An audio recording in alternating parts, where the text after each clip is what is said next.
Сегодня я буду показывать вам свои иллюстрации, которые накопились за эту неделю, может быть, даже за 2 недели.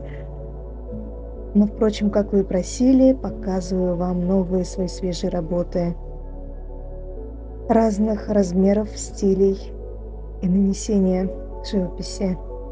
Вы можете оценить это на моем сайте, оставлю ссылку внизу. Разные размеры, разные материалы можете оценить. Качество нанесения абсолютно разные, но такие одинаковые. Некоторые работы я дозапишу в следующем ролике.